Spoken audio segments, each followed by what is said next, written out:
না মাছ ভাজতে হবে, না মশলা কষাতে হবে, না বেশি উপকরণ লাগবে। খুব অল্প সময়ে সহজেই বানিয়ে নেওয়া যায় বোয়াল মাছের এই রেসিপি। রান্নাটা সহজ হলেও এর স্বাদ হয় কিন্তু অসাধারণ। ইনসাইড দি কিচেনে আপনাদের সবাইকে স্বাগত জানাচ্ছি। নতুন বন্ধুদের কাছে চ্যানেলটা সাবস্ক্রাইব করে পাশে থাকার জন্য অনুরোধ করছি।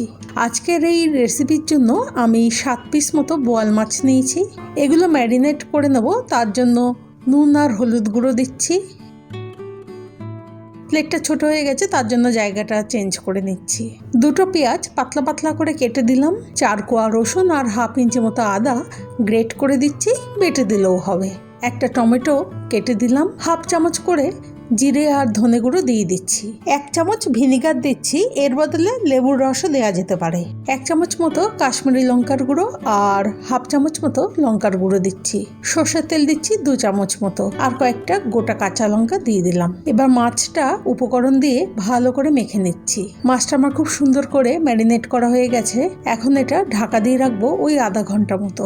এবার কড়াইতে 1 চামচ তেল দিচ্ছি। তেলটা গরম হলে মাছ দিয়ে দিলাম।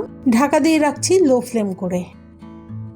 10 মিনিট পরে ফিরে আসলাম। আজকের এই রান্নাটার জন্য আমি কিন্তু কোনো রকম জলের ব্যবহার করছি না। দেখুন কতটা পরিমাণে জল বেরিয়েছে। একটা একটা করে মাছের পিসগুলো উল্টে দিচ্ছি।